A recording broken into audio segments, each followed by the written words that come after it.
কিন্তু নিউজের বাইরে তো এটা অনেক বেশি, এবং ব্যাপারটা এমন না যে এইখানে সীমাবদ্ধ থাকবে, এটা দিনে দিনে বাড়তে থাকবে। হাম দেশের মধ্যে এনে শিশু বাচ্চাকে হত্যা করতে হয়, এই রাজনীতি শিখেছি আমরা। আমরা আজকে থেকে রাজনীতি করব না, এই ধরনের একটা চুক্তিনামা তাদেরকে দিতে হবে। মানব সেবা যদি দরকার হয়, রাজনীতি করতে হয় না। মানব সেবা করার জন্য কোনো ধরনের রাজনীতির প্রয়োজন হয় না। যখন কর্মীরা নেতাদের থাপ্পড় দিয়ে শিখাবে, তখন এই নেতারা শিখবে। তাছাড়া আর কোনো অল্টারনেটিভ ওয়ে নাই। মাস্ট, এটা ছাড়া আর কোনো অপশন নাই, আনতেই হবে। ওকে, ব্যাপারটা আপনি বলেন তো, এটা কি শুধু হাম নাকি কোনো কমিশন বাণিজ্য? আপনি একটু ঘাটাঘাটি করলেই দেখতে পারবেন, একদম সুপরিকল্পিত একটা জিনিস এইটা। কমিশন কিছু টাকা লাভের আশায় আজকে দেশে এত বড় হামের মতন একটা ব্যাপক সংকট দেখা দিয়েছে, এবং এটার সম্পূর্ণ দায় হচ্ছে ডক্টর মোহাম্মদ ইউনূসের অন্তর্বর্তীকালীন সরকারের। এবং এর জন্য প্রত্যেকটা উপদেষ্টা সহ ডক্টর মোহাম্মদ ইউনূসকেও কানে ধরে মাফ চেতে হবে এবং তাদেরকে আইনের আওতায় আনতে হবে। এখন ব্যাপারটা কি এই পর্যন্ত সীমাবদ্ধ যে 300+ বাচ্চা আমরা দেখেছি, যে হয়তোবা নিউজ অনুযায়ী 300+ বাচ্চা মারা গেছে, কিন্তু নিউজের বাইরে তো এটা অনেক বেশি। এবং ব্যাপারটা এমন না যে এইখানে সীমাবদ্ধ থাকবে, এটা দিনে দিনে বাড়তে থাকবে, আরও বাড়বে, জ্যামিতিক হারে গ্রো করতে থাকবে। এত পরিমাণের সংক্রমণ দেখা দিচ্ছে এখন। সো এত বড় একটা সমস্যা তাদের দ্বারা তৈরি হয়েছে, এবং এটার দায় অবশ্যই তাদেরকে নিতে হবে। তাদের অবশ্যই কান ধরে উঠবস করতে হবে। এই যে হাসনাত আবদুল্লাহ, নাহিদ, আসিফ, এরা কি দেশ চালাবে? এদের দেশ চালানোর মতন মেন্টালিটি আছে? এদের কোনো ক্ষমতা আছে? এদের কোনো ক্যাপাবিলিটিস আছে, যোগ্যতা আছে? প্রথমে কয়েক কয়দিন তারা সরকারে ছিল, অন্তর্বর্তী সরকারে কয়েকদিন থাকার মধ্যেই যদি এরকম সিচুয়েশন হয়, তাদের তো তাহলে ওই অ্যাবিলিটি নাই। তাদের মাফ চাইতে হবে। তারা বলবে যে আমরাও ওই আগেকালের রাজনীতি যারা করছে তাদের মতনই তাদের পা চেটে চেটে এই রাজনীতিগুলাই শিখছি, কিভাবে হাম দেশের মধ্যে এনে শিশু বাচ্চাকে হত্যা করতে হয়, এই রাজনীতি শিখেছি আমরা। আমরা আজকে থেকে রাজনীতি করব না, এই ধরনের একটা চুক্তিনামা তাদেরকে দিতে হবে। চুক্তিনামা কি, তাদের একদম বহিষ্কার করে দেওয়া উচিত, কান টান থাপ্পড়ায় ফাটায় দেওয়া উচিত।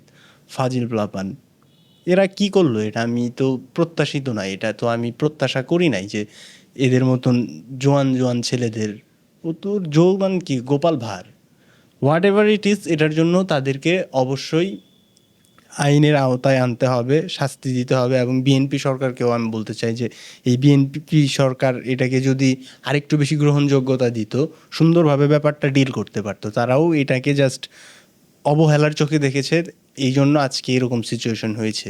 আপনি জাস্ট চিন্তা করেন, 11 বছর পরে একটা শিশু বাচ্চা জন্ম নিয়েছে এবং সেই বাচ্চাটা হামে মারা গেল, তাহলে সেই পরিবারের অবস্থাটা কেমন?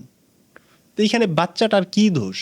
একটা শিশু বাচ্চা, সে জন্ম নিয়েছে, মারা গেল আমাদের দোষের কারণে, ডক্টর মোহাম্মদ ইউনূসের দোষের কারণে। এই জানোয়ারের জন্য মারা গেছে। আমেরিকায় থাকে ও, কেন বাংলাদেশে এসে এগুলো দেখতে যাবে?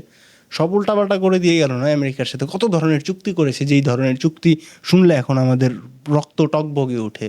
মনে হয় ওর কানের মধ্যে ঠাস ঠাস করে কয়েকটা চড় দেই। ফাজিল ইউনূস। নোবেল পেলেই যে একটা মানুষ ভালো, ব্যাপারটা তো এরকম না, তাই না? এর জন্য কি বলবো আসলে, এর জন্য তাকে অবশ্যই ক্ষমা চাইতে হবে জাতির কাছে, একদম কান ধরে উঠবোস করে ক্ষমা চাইতে হবে, এবং তাকে ফাঁসির আওতায় আনতে হবে। তার জন্যই তো এরকম সব কিছু হচ্ছে। সে সুন্দরভাবে মেনটেন করতে পারবে না সরকার, তাহলে সে কেন দায়িত্ব নিল, তাই না? এখন আমাদের কাজ হচ্ছে যে এটা কিভাবে খুবই দ্রুত সময়ের মধ্যে প্রতিকার করা যায়, এটার একটা অল্টারনেটিভ ওয়ে খুঁজে বের করা। এটার খুঁজে পাচ্ছে না, কেউ খুঁজে পাচ্ছে না। সবাই জাস্ট এটাই ভাবতেছে যে এখন অনেকগুলা শিশু বাচ্চা মারা যাবে, কোনো রাস্তা খুঁজে পাচ্ছে না। আর মানব সেবা যদি দরকার হয়, রাজনীতি করতে হয় না। মানব সেবা করার জন্য কোনো ধরনের রাজনীতির প্রয়োজন হয় না। আপনি মিয়া ছাত্রলীগ করেন, ছাত্রদল করেন, শিবির করেন, কান টান চড়ায় ফাটায় দেওয়া দরকার আপনাদের। ফাজিল লোক সব। মানব সেবা করার জন্য কোনো ধরনের রাজনীতির প্রয়োজন হয় না। নেলসন ম্যান্ডেলারে দেখে আপনারা কিছু শিখেন না? রাজনীতি লাগে? কোনো রাজনীতিই লাগে না। যদি আপনার মানুষের সেবা করার ইচ্ছা থাকে, আপনি এমনিই করতে পারবেন। আপনারা যারা ছাত্রলীগ করেন, ছাত্রদল করেন, যুবলীগ করেন, যে যেই ধরনের রাজনৈতিক আদর্শের সাথে জড়িত, সবাই গিয়ে সবার নেতাদেরকে থাপড়াবেন, চড় দিবেন, কানের মধ্যে চড় দিয়ে বলবেন যে এই বেটা, তোদের জন্য আজকে শিশু বাচ্চা মারা যাচ্ছে, এটা কিভাবে দ্রুত ঠিক করা যায়, এইটা এইটা দেখ তুই। নেতা হইতে আসছস না, এরকম থাপ্পড় দিবেন নেতাদেরকে ধরে। যখন কর্মীরা নেতাদের থাপ্পড় দিয়ে শিখাবে তখন এই নেতারা শিখবে, তাছাড়া আর কোনো অল্টারনেটিভ ওয়ে নাই। কিরম জানোয়ারেরা সবাই, শিশু বাচ্চাদের জীবনের সাথে একটা ডিল করে ফেললো। ছি, ইউনূস সরকার ছি। প্রতিটা পদে পদে এখন মানুষ বুঝতে পারছে যে শেখ হাসিনা এদের থেকে 10 টাইম বেটার ছিল। শেখ হাসিনার আবার ক্ষমতায় আসা উচিত, শেখ হাসিনার কোনো দোষ নাই, I am not saying that. আমি কোনো শেখ হাসিনার দলে ভর্তি হইতে আসি নাই। ফকির লালের একটা গানের লাইন হয়ে গেল যদিও, মানে আই ফাক জাস্ট গণতন্ত্র পছন্দ না আমার, গণতন্ত্রের বিরুদ্ধের লোক আমি একজন। তারপরেও গণতন্ত্র চলে যেহেতু, সো ওইভাবে চলতে হবে। এরকম কিছু লোক থাকতে হবে যারা নেতাদেরকে চড়াবে কর্মী হয়ে, ওদেরকে থাপ্পড় দিবে, থাপ্পড় দিয়ে তাদেরকে বলবে যে জানোয়ার, এটা কিভাবে ঠিক করা যায়, দ্রুত এটা ঠিক কর। এছাড়া আর কোনো অপশন নেই। আজকে থেকে প্রতিদিন আমি একটা করে এরকম জ্বালাময়ী বক্তব্য দিব গণতন্ত্রের বিরুদ্ধে এবং হচ্ছে যে এই হামের প্রতিকারের পক্ষে। সো এইটা করতে হবে। এবং দ্বিতীয় আরেকটা ব্যাপার আমার মাথায় ঘুরছিল যে কাইসার সম্ভবত কারিনা কাইসার নামের একজন কন্টেন্ট ক্রিয়েটর আছে, সে নাকি অসুস্থ, লাইফ সাপোর্টে আছে, বিদেশে নিয়ে যেতে হবে। কিন্তু আমি কই ডোনেট করব, টাকা পয়সা কই পাঠাবো, এটাই বুঝতে পারলাম না এখনো পর্যন্ত। এটার কেউ আপডেট জানলে আমাকে একটু জানায়েন প্লিজ। হ্যাঁ, এবং ইউনূসের 2 গালে জুতা মারো, তালে তালে এই ধরনের স্লোগান দিয়ে আপনারা মিছিল বের করতে পারলে তাও করেন। ফাজিল জানোয়ার, ওরে তো অবশ্যই আমাদের হচ্ছে যে আইনের আওতায় আনতেই হবে, মাস্ট।